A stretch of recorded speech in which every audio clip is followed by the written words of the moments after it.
Сәлем баршаңызға. Бүгін дәмі тіл үйіретін тауық етін пісіретін боламыз. Каналыма жазылуды ұмытпаңыз, алда көптеген рецепттермен бөлісемін. Ал бастайық. Тауықтың төс етін жұқалап кесіп алып, екі жағына да тұз бұрыш себеміз. Татымына қарай.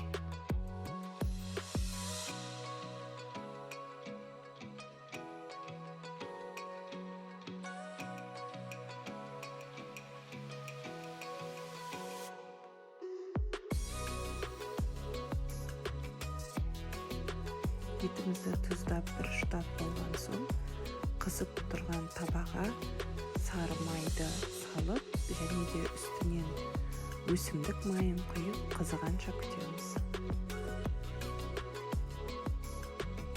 Май қызып сары майымыз еріген соң, үстіне төс еттерімізді салып, екі жағы қызарғанша қуырып аламыз.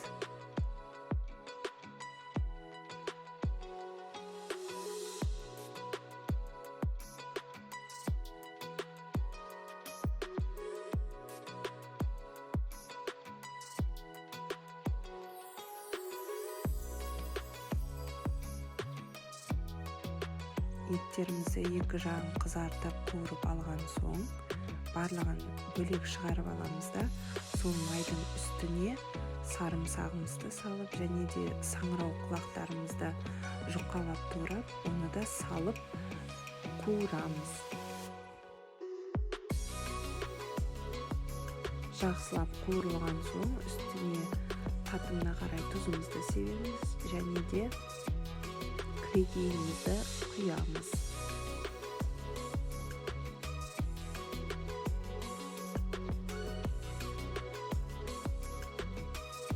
Кілегейіміз бір бұрқ етіп қайнағанша күтеміз.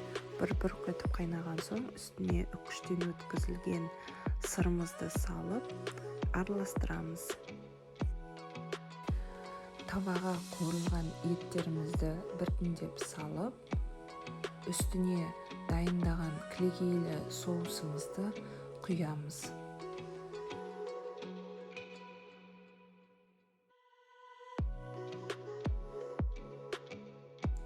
Барлығының үстіне жететіндей етіп, барлығының бетін жауып тұратындай етіп құйып шығамыз. Қызып тұрған пеште 180 градуста 40-45 минутта пісіріп аламыз. Беті қызарып, өте әдемі болып піседі. Міндетті түрде жасап көріңіздер, дәмі ерекше әрі өте керемет. Астарыңыз дәмді болсын. Сіздермен болған Құндызай.